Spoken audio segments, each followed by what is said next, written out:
Every year, the Missouri Attorney General requires police departments to track and report data related to traffic stops.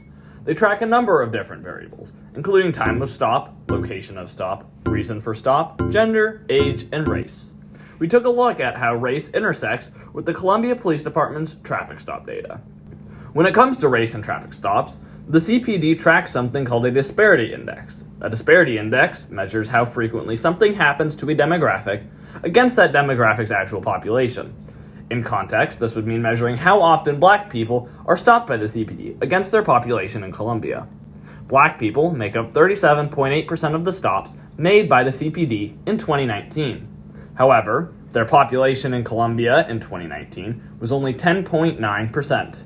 This means the disparity index for traffic stops of black people was 3.48 in 2019. The closer to 1 a disparity index is, the better. It means that the phenomenon of whatever you're measuring, in this case traffic stops, is happening to a demographic at or about the rate of the demographic's actual population. In addition to the department-wide disparity index, each officer generates their own disparity index.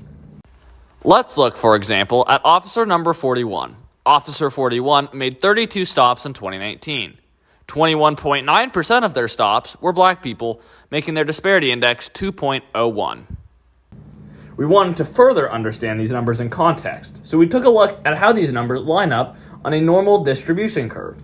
A z-score demonstrates how many standard deviations away from the mean something is, and has the added benefit of accounting for the size of the dataset being analyzed, unlike disparity indices. The formula for calculating a z-score has the following components. Proportion of one population, P1, minus the proportion of a second population, P2. In this case, P1 is the proportion of black individuals stopped by Officer 41, minus P2, the proportion of black individuals in Columbia.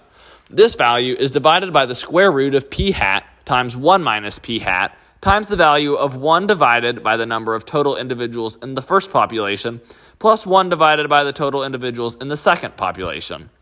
P hat is the number of successes in both populations divided by the sum of attempts in both populations. By looking at Officer 41's z-score, we can understand how disproportionate their policing is. Officer 41's z-score is 1.99. We can also find the probability of that particular racial breakdown occurring by random chance by looking at the p-value. The p-value for Officer 41 is 0.023, which means there is a 2.3% chance that 21.9% of Officer 41's stops being black individuals would happen by random chance. Analysis of the 2019 CPD traffic stop data shows that the probability of black individuals accounting for 37.8% of the CPD's traffic stops in a city that is 10.9% black by random chance is less than 0.00001%. Essentially, it is highly statistically improbable that the CPD could be generating disparity indices this high on accident.